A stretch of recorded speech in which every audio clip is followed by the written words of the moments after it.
Hi, this is Shauna, the CEO and founder of Fuel Talent. One of the things I have loved most in my 25-year recruiting career has always been the stories that people tell. Stories of leadership, career choices, company ideas, and team building. My inspiration for starting the What Fuels You podcast came from being curious about people's lives and wanting to help share their stories. What path brought them to this place? What decisions did they make that led to failures and successes? Who influenced those decisions, and what lessons were learned along the way? I hope you enjoy the What Fuels You podcast. Today's guest on the What Fuels You podcast is Cara Oppenheimer. Cara is the co-founder of GoodBuy, the easy button for conscious shopping. GoodBuy is a browser extension that intercepts all of your mega retailer shopping and diverts you to thousands of small businesses that align with your values.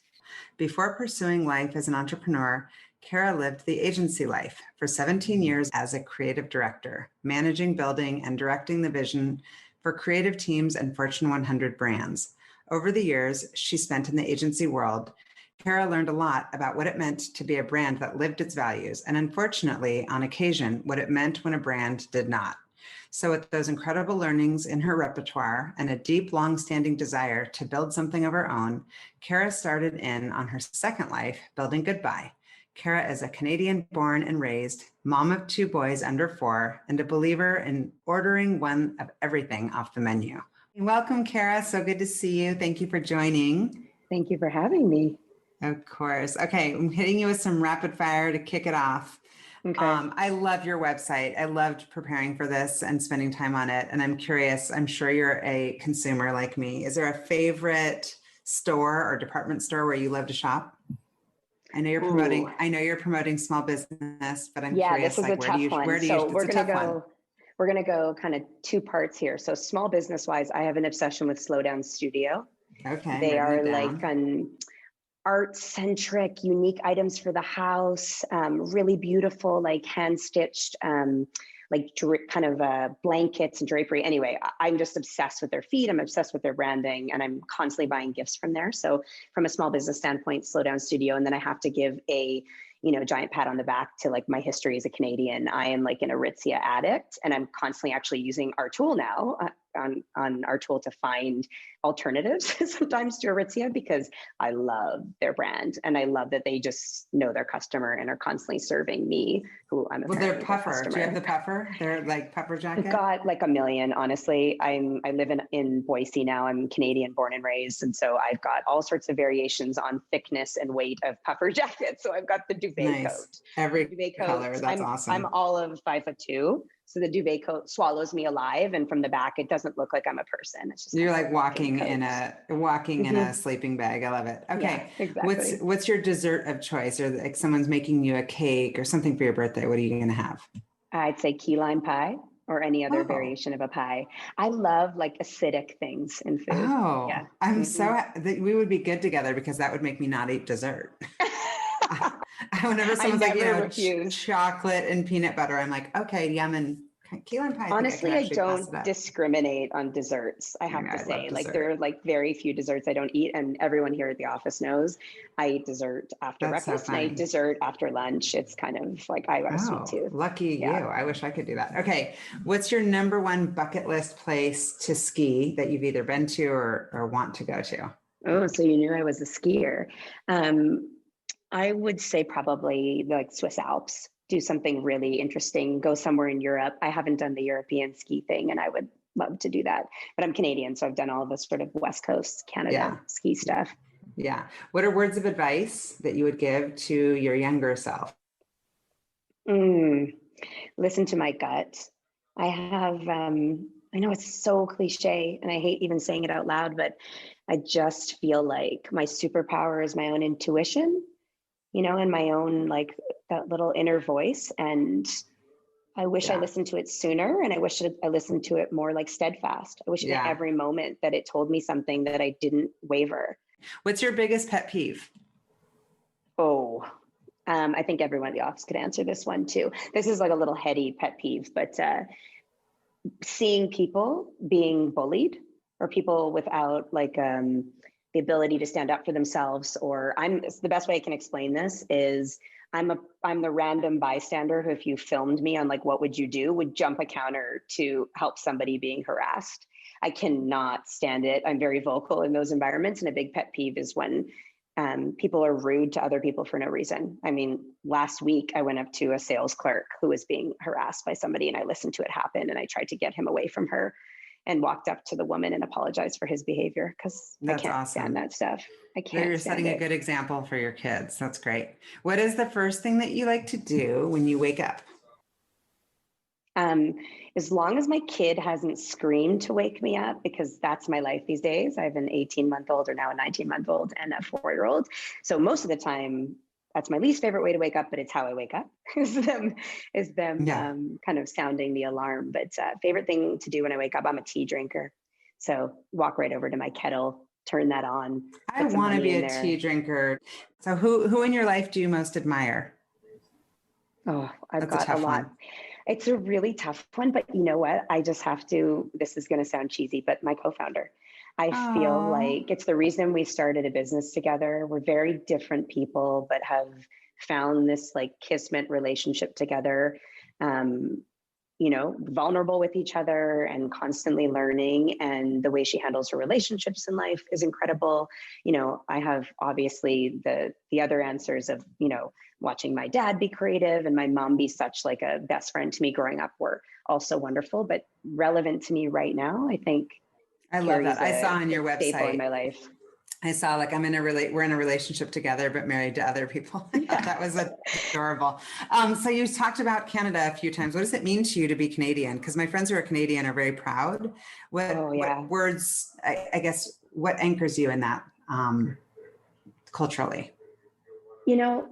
It's tricky because I have this, I feel when someone says what makes you who you are, it's oftentimes like Canadian and Jewish. Those two kind of come up for me. And it's not about religion, and it's not actually about location. It is about how those two things represent the culture inside of me and what's important to me and how I engage with others. And I've learned after almost 20 years in the States to stop saying sorry for everything. And I know it's like a silly thing, but us Canadians, we definitely still do that. And I'm still biting my tongue all the time to stop from apologizing. But I think it's just a focus. I think about Canada having Family Day on the calendar, and knowing that a focus on family is important. They're not a perfect country either, but I felt like I really valued my childhood there. I really valued the emphasis that it placed on people and how we treat each other and community. And that's the same with my Jewish culture, growing up in a Jewish community.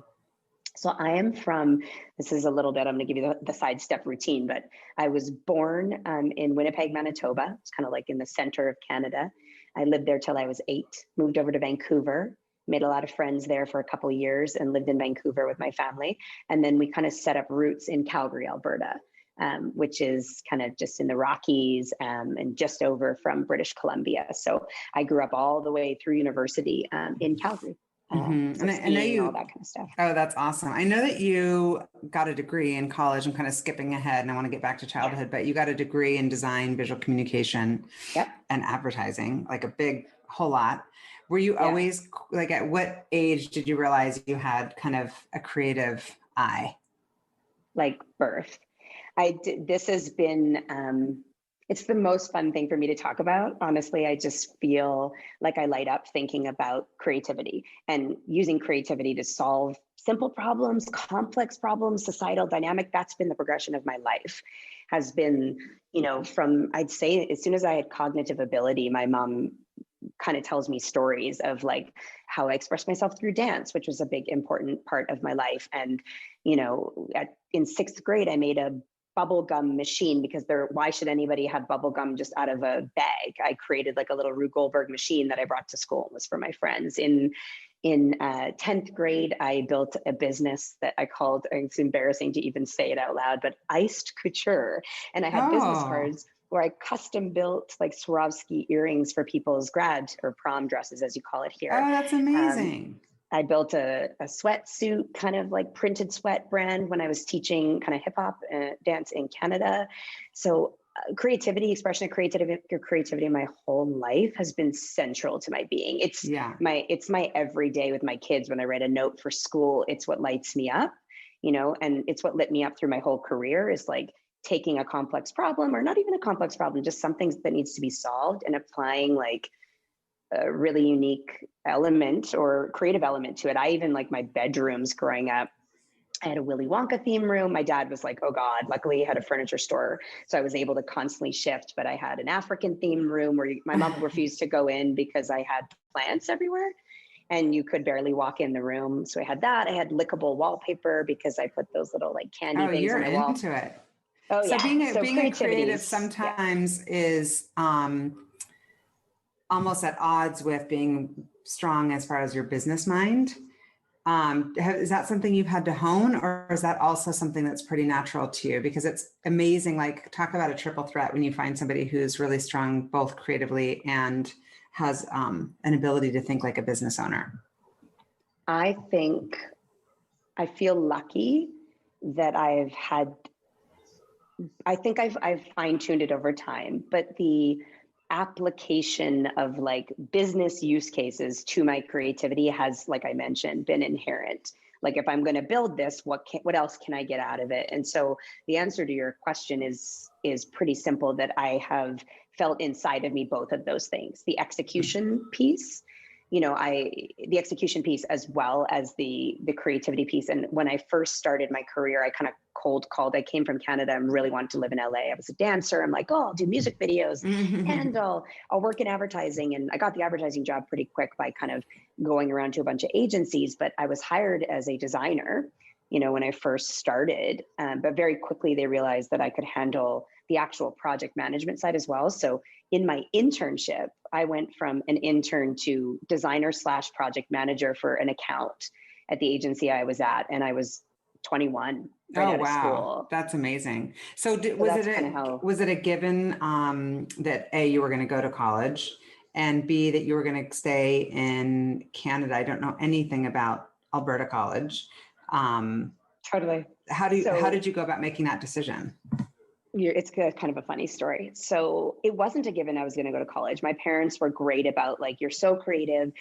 We thought I was going to be a professional dancer. I was getting all sorts of accolades for choreography and for things that, was what made me me. Dance was like the central part of my life. I went down to the US, I'm sharing the story, was dancing at this studio called Edge with my mom. And I was 19, basically just out of high school, and just like trying to feel it out. Do I want to go to college? What do I want to do? And I knew I wanted to be in LA, regardless of pre-college, after college. I'd been there so much for dance. I was in a dance class. The teacher came up to me after and said, I want you to audition for a Missy Elliott video after this. That was my dream, literally my dream. I thought I was having like an out-of-body experience. And I came to talk to my mom, and long story short was like, bring your papers. I'm like, what are papers? Meaning papers that you can work in this country.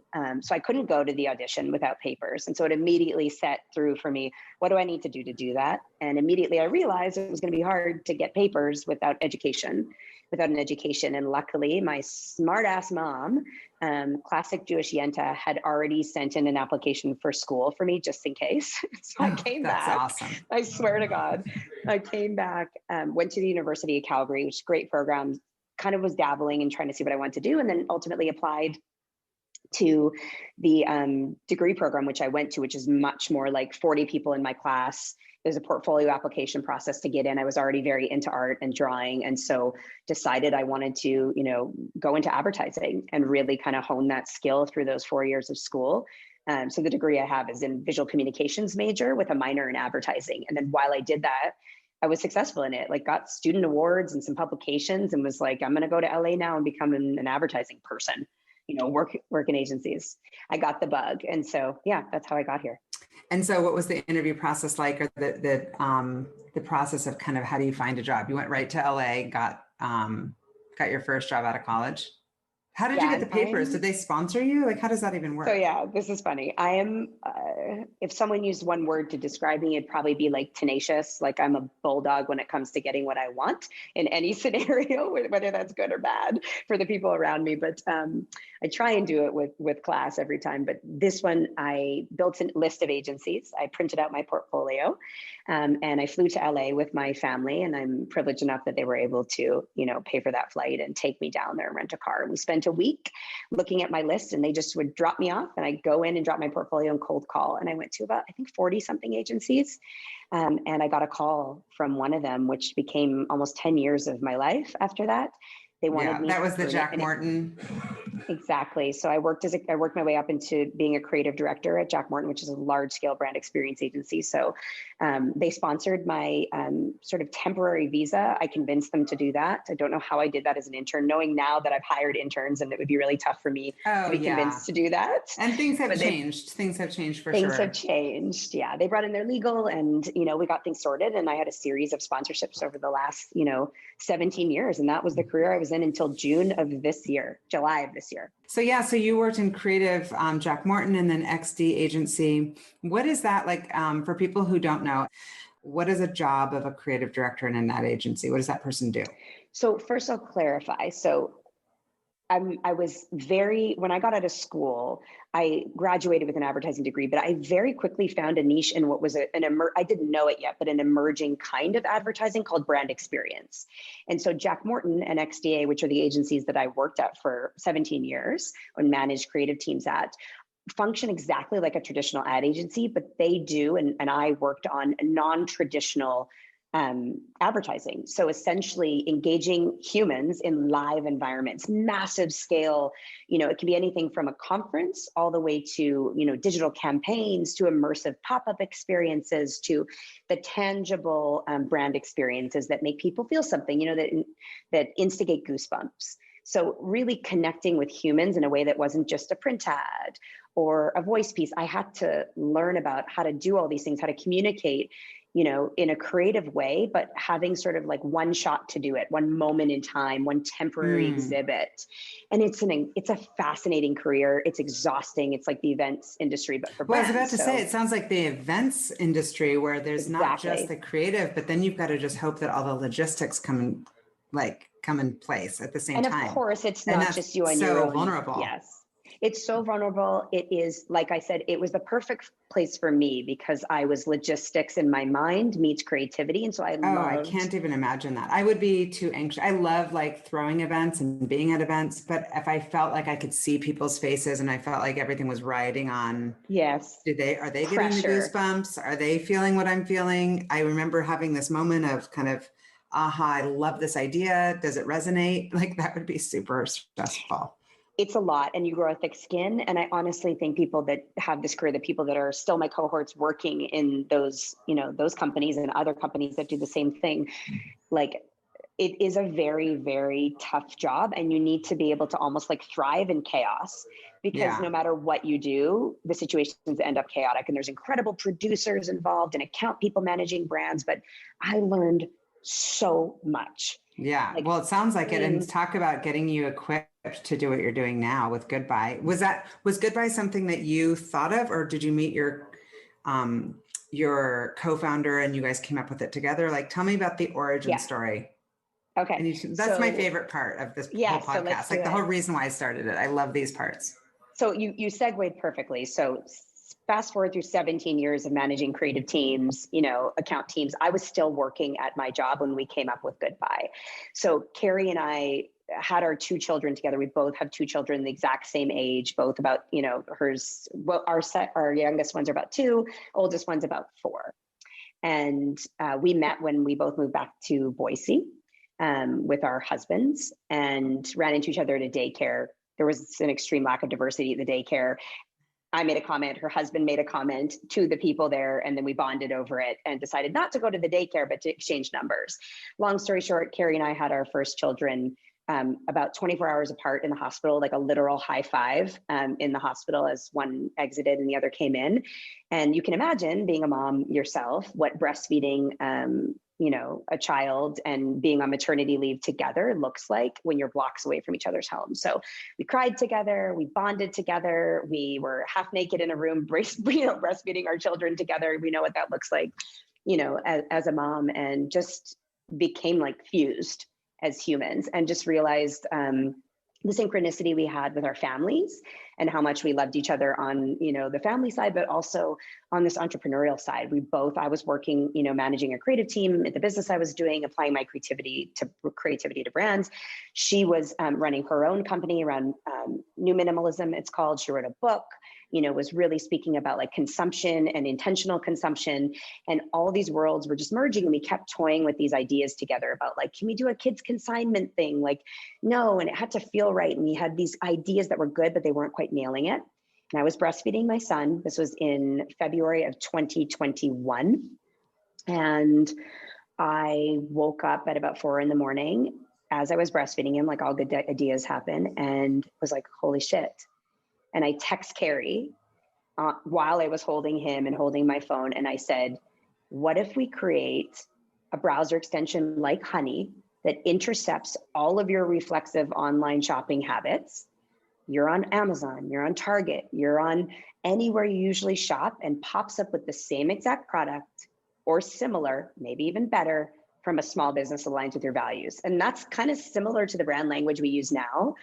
I have the text, we have it in a founder's See, post. I have chills from that. That gave me chills. That whole sentence, I'm like, I have chills and I want it and I need it immediately. Good. And that's what happened. And so you felt like Carrie did. So I went to bed and I barely could sleep. I put him back in his crib, went to bed, and I was like, this is it. Like I knew, my whole life I've known that I wanted to do something like this, that took the creativity and merged it with societal dynamic and fixed, challenges that our world has. I felt icky receiving Amazon boxes every day. I'm still shopping Amazon now occasionally because I need it. I've got diapers, but there are times in which we don't have to, but we're being forced to because they're not making it easy for us. And so anyway, derail, but Carrie opens up the text. I think it's 6 a.m. when kids normally wake up. And all it said was, holy shit, holy shit, holy shit, holy shit. I couldn't even, I was scrolling. And she said, this is brilliant. We're building this together. And from that moment, I sent names through, and then we did what we do best. I sent names through, literally in that text. She was like, GoodBuy is brilliant. She checked, it had not been trademarked. And that's unbelievable. Carrie does what Carrie does best and started trademarking us, buying domains for us, looking into legal stuff. And then we begun, I'll shorten this timeline, but we got together while our kids were napping because we had other jobs. There was a pandemic going on. There was a lot that we were dealing with, trying not to get our kids sick. And so we were not in offices. Carrie would come over to my garage. When my kid was napping on the weekend, we worked weekends and evenings, and our husbands would hang out in the other house, and we would write our investor deck. And we're like, we don't even know what we're solving yet or how this works. And very quickly engaged with our own networks and communities. I have a really good friend who is now our functioning CTO with Purpose Lab. They're an incredible company. His name's Andrew Skinner. I reached out to him, and from our garage, Carrie and I pitched him the idea. And I said, is this possible? We're not technical co-founders, but I feel like it's possible. But I've never seen anyone build a browser extension that does this, that pops up with products in the moment you're on big box. Like, how can we make it easy for people, to find the exact product they need the moment they need it in a more conscious way and in a way that introduces them to better brands? And he just, in his deadpan way, sort of looked at us. He's got this sarcastic sense of humor and was like, we can do this, definitely. This is buildable and it's brilliant. And I want to hang up the phone so I can talk to my partner. And I think we want in. And it was just like, from then on, like, holy crap, he wants in. We haven't even received investor funds. We haven't even thought about an investor plan, about reaching out to investors. And this is where our story of speed comes in. So we started basically, we had finished our investor deck in the first week of June. Finish. And if you look at it now, it's an embarrassment. I can't even peek at it again. I'm sure most people feel that way, but we finished our investor deck in June and began pitching, I think, June 8th, and had fully committed our seed round within 3 weeks. Oh my gosh. That's incredible. And what was it about? Well, first of all, incredibly inspiring. I love the passion. I love the whole story so far, but most of the female founders that I speak to who have received funding have had a harder time being women. And sometimes when you're pitching a group of like, this is so cliche to say, but it's true, like a group of like white middle-aged men, which is typically like the VC community. It's the truth. They oftentimes don't understand the problem that you're trying to solve because they're not the ones that you're targeting. Like women do most of the purchasing, and women are the ones who are caring a little bit about the problem that you're solving, probably more. It's a little bit of an assumption to say these things, but this is just like broadly. Well, and so how did you overcome that and raise so quickly? What was the special sauce? I think it's all just guessing to tell you what that special sauce is. I think timing is one of them. The problem that we're solving, the product market fit, as we call it, product zeitgeist fit, is really real. During a pandemic, when people felt like supporting, a small local restaurant was heroic, we met that moment and that movement really quickly. And so I think the feeling that we all had about how to support conscious shopping, doing it in an easier way, was in the ether beyond just women. So I think the timing was a huge thing. The other piece is what we've just talked about. I spent my entire life honing my pitch. My career has been built on like catering a message to a group of white men, to be honest. A lot of working in marketing is ending up in a room with a CMO who is a white dude, and oftentimes very smart white dudes. And sometimes you get the bonus of a woman in the room, but trying to own a room, as an agency who doesn't know as much about a brand as the brand themselves, and own that room and sell them on the idea you're delivering. And so I felt like in the moment that we delivered this pitch to our institutional seed investors, that I was like beyond ready. I don't get nervous about that stuff because that's what I've been built to do. It's what I've been like honing my career to do. So I'm not, saying we're the reason it happened, but I think timing mixed with like pitching not always being something that a founder's used to doing. I think it can be a nerve-wracking thing to do that. And so storytelling and pitching became at the center. And then I will say in that meeting, I called out our seed investors and said, listen, I'm sitting here in front of you as a woman where no women are invested in right now. I can tell the stats to you. You're two white men, as far as I can see. What do you have to offer us? Do you have people in your community? Good and I literally said that. I love you. And Mike, who you've met before and is one of our investors, was like laughing and smiling at me as I was saying it, which is basically like, I'm going to call you out in this room. When you see even just like on like Shark Tank or something, and it's oftentimes they're like, well, okay, this is awesome. This is a great idea. We don't know if it can be like proof of concept. We have a lot of work ahead of us, but look at the kind of kahunas and look at this like little ball buster. Like, look at this firecracker. I know that this person's going to go out there, and the two of you sound like such a powerful force that even if you weren't, had this incredible idea, but they're investing in you, right? At the end of the day, they're investing in you. And to have the confidence to say that is like, this person's got it. Like, let's just go. That's incredible. And so how much have you raised? I guess it's just still the seed round. Yes. So we closed our seed round, like I said, and Stage.0 is our institutional seed investors, and they've been an incredible partnership for us. We closed our seed round in early September. So again, speed is our story. I should rephrase. We closed, meaning we had known what capital we were taking in at the end of June. And as you all know, it takes time to bring in checks and to work through all the, the safes and all of that stuff, especially because we had turned into a company faster than we knew we would. Right. And we'd begun, and I had to quit my job, and there was a lot of stuff going on in there. And so Carrie and I begun working on the company in July of last year, so less than 6 months ago, and closed the actual money and financing in early September. We had our waitlist launched in October. We launched our full product in December. So our full product was out basically the 1st of December around Small Business Saturday, which hopefully everybody that's listening will go and try because it's pretty incredible for a first product. And I've been shopping entirely differently since then. So we closed that round, and then we actually met our milestones. We had a milestone set with our investors. We met our milestone, what is now 5 to 6 months ahead of what we were supposed to, based on user acquisition and number of users. So we're just flying, and you are off to the races. I love it. What's the business model exactly? Like, how are you going to make money? It's affiliate commission. So Okay. it's actually pretty easy. I'll explain it just in layman's terms in case some of those listeners are your daughter or people who aren't in the industry, or, anybody trying to figure out what we do. But essentially, we are trying to create visibility for small business and their products, and be able to have those products easily accessible. All those businesses have their own e-commerce stores. Those e-commerce stores express their own individuality, their own independence. We have sort of washed out all of our e-commerce stores, remove the humans from them.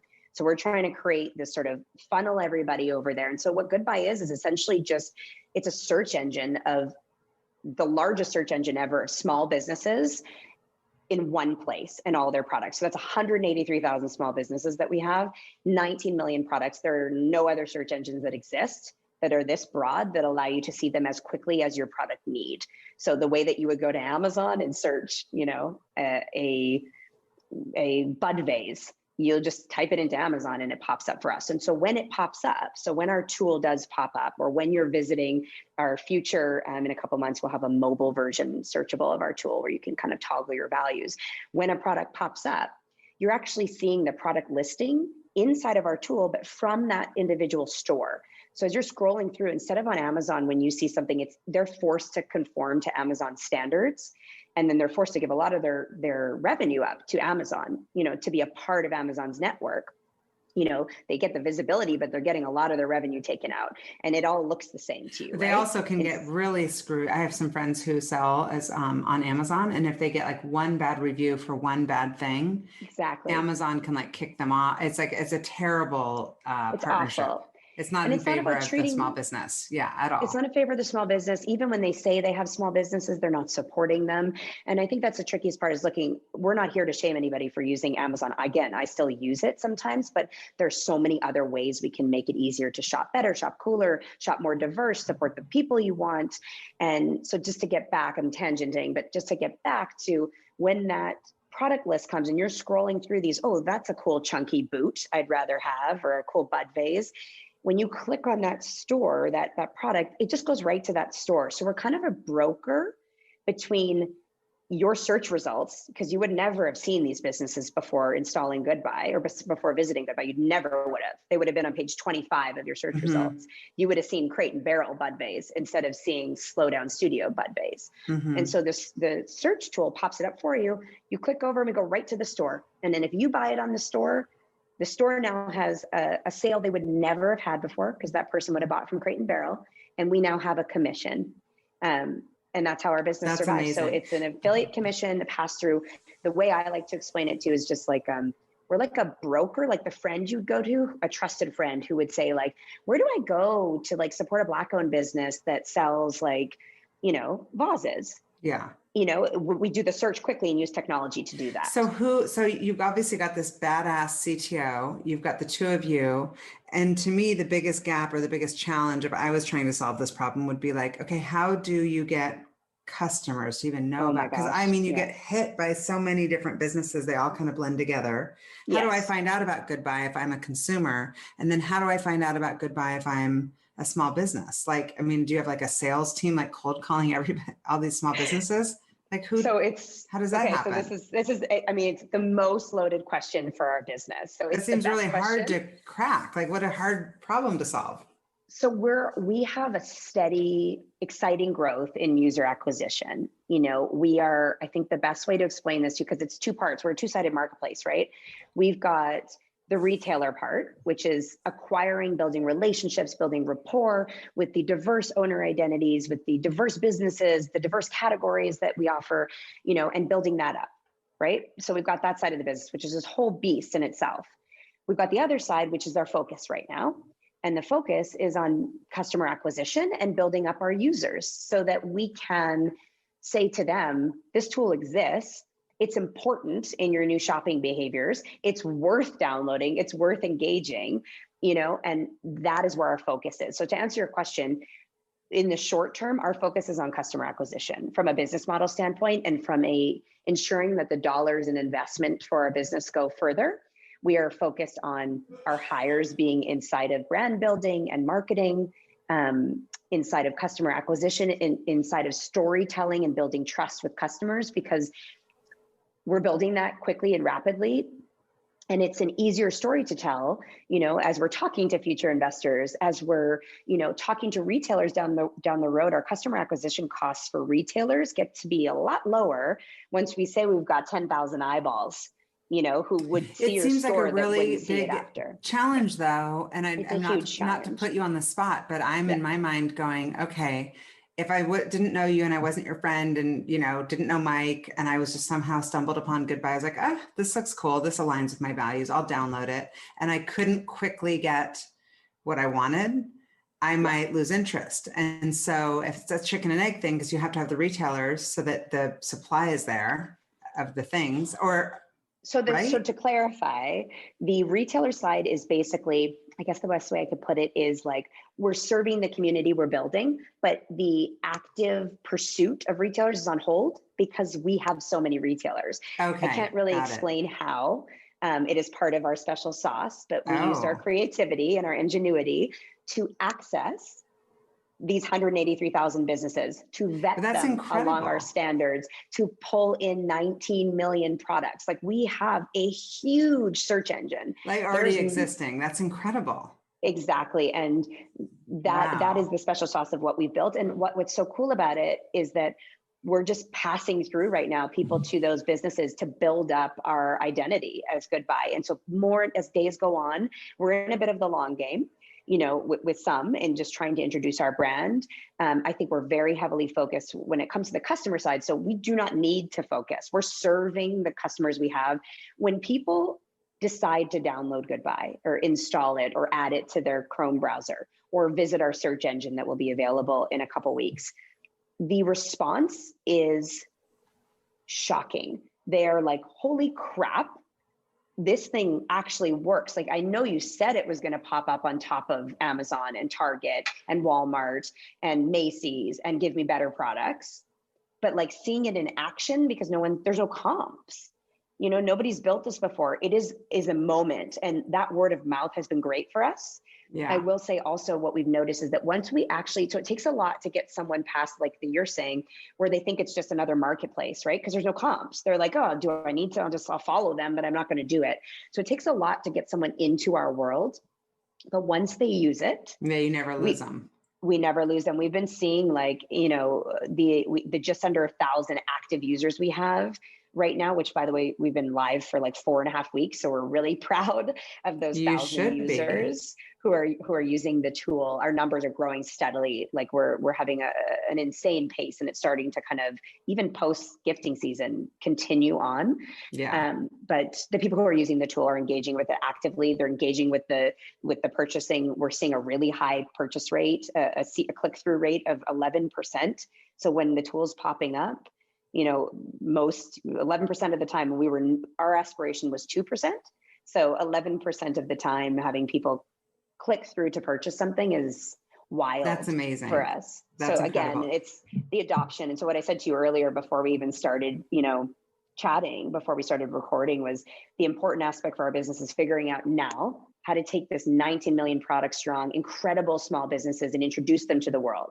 So how do we introduce them to the world? We deploy it in different ways. We deploy it via browser extension, on desktop and eventually on mobile, which will come in a couple months. We deploy it via a mobile search and desktop search, and we'll continue to do that, over time. That's incredible. You started to touch on recruiting a little bit, and I can tell you, because I've been doing this for a gajillion years, recruiting, that I don't know if it's just more than ever, I guess, during the pandemic, people's values shifted around how they go about looking for jobs and what matters. And a big, big, big value, obviously, is joining a company where their values align. And I would imagine that that's going to be incredibly easy for you to draw in talent as people think about like actually being an mission-driven company and changing the world. For so many people, this is going to resonate. What do you lead with when you're recruiting, and what is your, recruiting strategy? There isn't much of a recruiting strategy right now.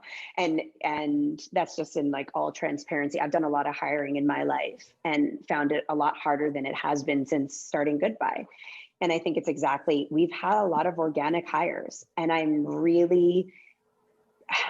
I'm really appreciative of that. And I'm filled with gratitude for the amount of incredible humans we've discovered here. Yeah. So we have 7 employees right now, and I genuinely love them all. They'll laugh listening to this, but we are actively building a culture of like vulnerability and growth, and not just about like what we're trying to do to help the world, but day to day, just like I like dancing in the office and laughing, and I want that for our staff. Carrie wants that for our staff. The unlimited holidays, the stuff that we're offering is just a given. Being 2 moms, like we get it.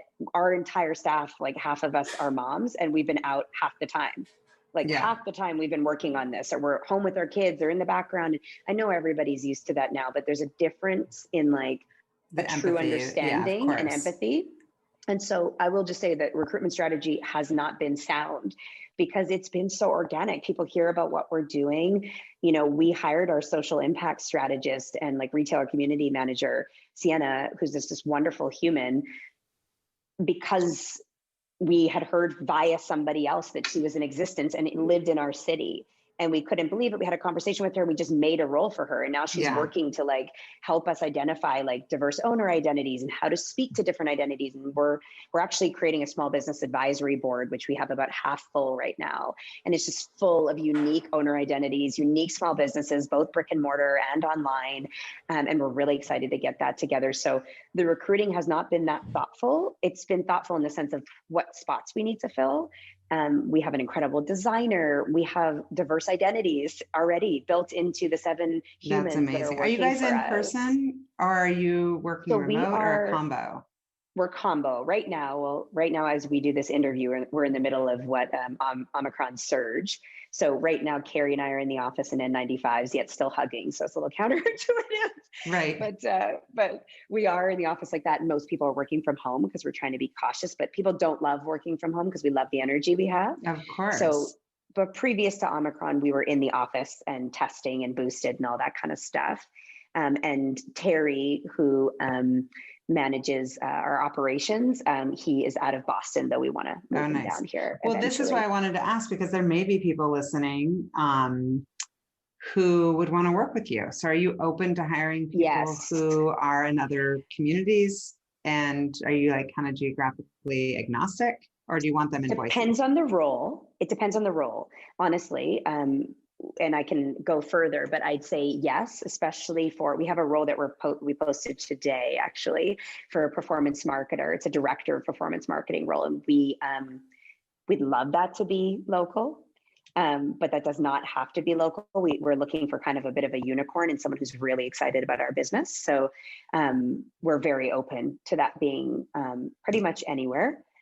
Or someone who's like interested in maybe like Boise's been on their list. That's kind of what's with Terry. He kind of looks at Boise and he's like, well, I don't like Boston winters anymore. Maybe I'll move down to Boise. So that's so funny. I just hung up before we got on with somebody in Boston, and they're like, it's -20 today. I'm like, that sounds horrible. A lot of people are talking about the 3 Bs out of Seattle, people going to Boise, Bozeman, and Bend, Oregon is like the 3 places. Boise is awesome. And we've got somebody on our team from Boise who I love. And I'm just really psyched about what you guys are building. Thank you. I'm curious what your biggest challenge is right now. Like, what are you losing sleep over besides, being a mom? Yeah. Oh my God. Exactly. That's losing like the sleep. founder a different type of, mixed with the, no NyQuil can help that. It's back to what you already segued for us is, I'm not losing sleep over it, but I'm constantly driven by unique ways in which we can acquire customers and storytell around our business that doesn't have a comp. Because like you said, there's so many people shouting at them on Instagram, buy this, buy that, visit this small business, visit that. And there's this level of like, that's all I know. And so to change that behavior, to understand that like, oh, if you install this thing will change the behavior for you. Or you can visit that awareness strategy, the customer, everything that leads to customer acquisition, meaning, or user acquisition, anybody who's engaging with our search engine. That's what is like my creativity gets applied to every day, and I'm constantly sussing out other founders and asking other humans or other people that are engaging with our brand or seeing what we're posting and saying, what can we be doing to be more clear? and share what is a complicated story. Like we're not necessarily a marketplace where, we will eventually be that, and we will eventually have that search functionality, but how do you shop very efficiently and quickly in alignment with your own values while still really being focused on getting the thing you need? And that's, I think, what, in the storytelling piece that's been really interesting for us is everybody during the pandemic and during all these social justice movements, which have been incredible for humankind, have pushed people to almost silo communities where it's like, you've got a Black-owned marketplace over here, which is wonderful. And you've got a sustainable marketplace over here, which is wonderful. And you've got all these places, but oftentimes they have like a very small curated group of 25 stores or even 1,000 stores. And that's great. But like, I need a wallet for my father-in-law and I want to support my values, but I still need the wallet. And so what we're trying to solve is like kind of a change in the way people see that, is that you can still have your product needs, but in the moment that need gets delivered into a search bar, you're delivered quick, efficient search results that feel aligned with your values, whatever those might be. And if you're an activist around sustainability, then you'll sort those results that way. But if you're like me and those values intersect, and you want to, like, whenever possible, just support like a women-owned, a family-owned, a small business, an AAPI-owned business, like, I don't care as long as it's the shoe I want for my kid, then this is the tool that serves you. And it's hard for people to grasp that yet. And I know over time it's going to blow their minds, but it already is blowing my mind. The only thing that I have that literally just came into my brain was price.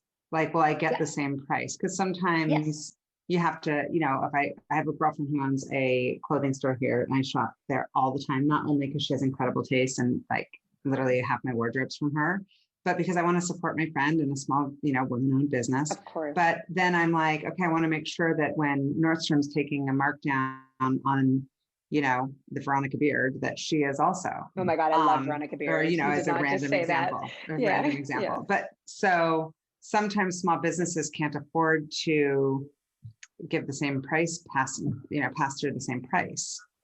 So our tool prioritizes your results based on a couple different search criteria. So the search results automatically, which are getting more and more sophisticated, sort based on our audience type. So I'm not going to go into all the technical details, but we begun GoodBuy price matching on Walmart. Oh my gosh, that's amazing. When we started building our tool, we wanted to ensure that when you search something like a bud vase on Walmart, that there were options inside of our tool. Now, I can't promise that every search is going to have the exact same price point, but I will tell you, if you look at our reviews, we just had a recent review that was like someone who bought an armoire on our tool who said they forgot they even installed GoodBuy. They went to Amazon, they were going through a bunch of armoires or Wayfair, I can't remember where it was, and our tool popped up. And they said, I found 10 small businesses that had a better looking armoire for cheaper on the tool than the one they were looking at with the amount of drawer needs they had. So the use case was like tenfold. Now they're sold forever. And that was something like what the review said.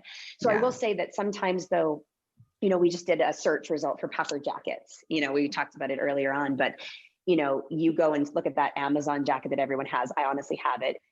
Because of the way we've all learned to shop, because of big box showing up in your first, 3 pages of search results, we all look the same.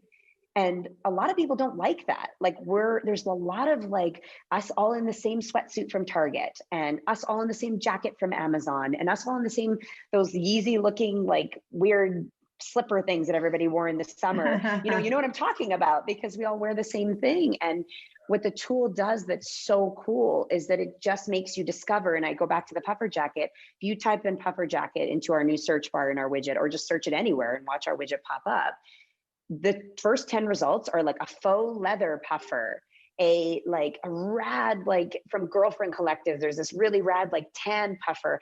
And some of those, to your point, align with the purchase price that you're looking at immediately. Some of them will be like, you're looking at the exact price, and some of them won't. You'll find gorgeous, if you're a high-end shopper, you can find, I found a puffer in our tool that was probably at the like 750 price point mark, which isn't normally what shows up, but you can find these high-end small businesses that are curating their own brands. They're a brand that's doing beautiful stuff, and you're going to look unique in it.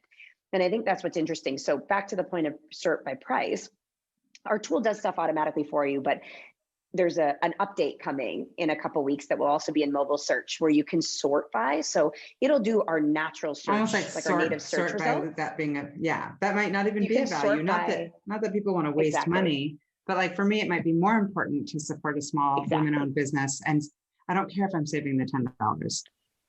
Exactly. And the other thing is, so some people like our Gen Z staffers are definitely like sort by price, right? And so that will help them. And then there's other moments in which you're buying a t-shirt to wear at a Pride March. And you're like, duh, I obviously want to support a LGBTQIA owned business. Why wouldn't I? You can go into search and you can hit LGBTQ and it will resort those to make sure that at least if you're going to buy the red t-shirt, it's from a business you want to support. Yeah. So it's really, the search engine's still learning. We're a new search engine, but it's delivering great results. You are just so off to the races. I love it. I'm literally the minute I get off, it's done and done. I'm all over it. It's really exciting. Keep buying on it. We have a lot of repeat users. I'm in. So personally, I'm guessing you have zero time to continue to, pursue your own, like, do you still dance? Like, how do you just keep your creative juices flowing outside of stuff like in the business and with the kids? I was actually, it's a very timely question that you asked, Shauna. I was writing a post. It's timely because I was writing a vulnerable post to post on LinkedIn because I'm not a great upkeeper of like, I'm a founder and I'm sharing on LinkedIn and I know I need to do more of that. It's hard to do. You're so good as the face, like you should be, because you're so articulate. You're so good on your feet. You're so polished. It's hard to do, but it's so hard. You're an influencer. Like, you got to double down on that. Oh, I appreciate that. I try. It's just I find it very awkward, but I get it. I will over time figure out how to do it via other founders. But I share because I was preparing this vulnerable post about my desire to build community, my desire to be active and network and to be creative and to keep exploring things outside of my business that inspire my business. But I'm tired. You have no time. I'm tired. Yeah. I've got 2 tiny kids. Yeah.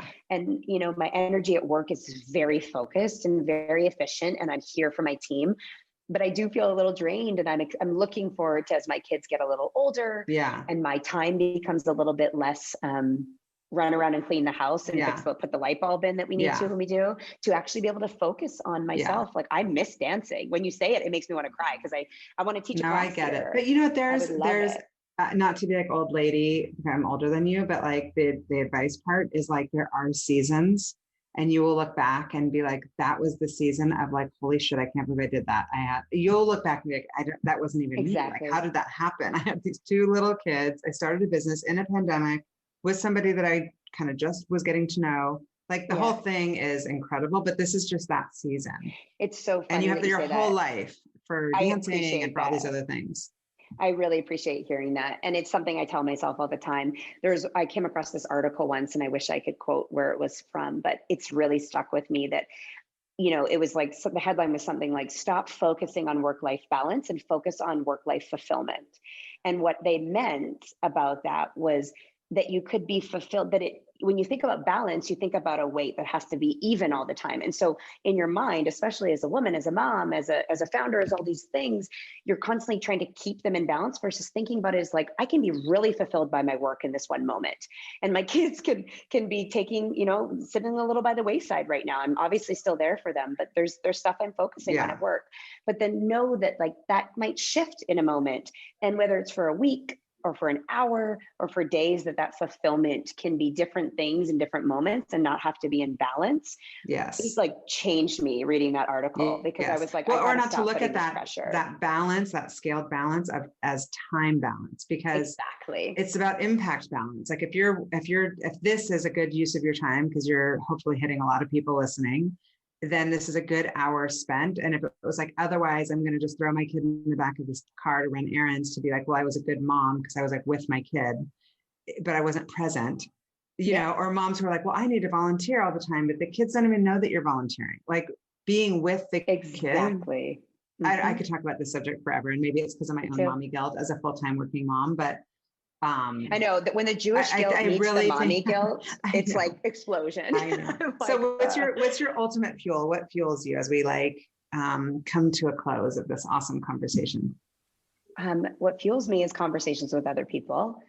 other women, other people. I love this.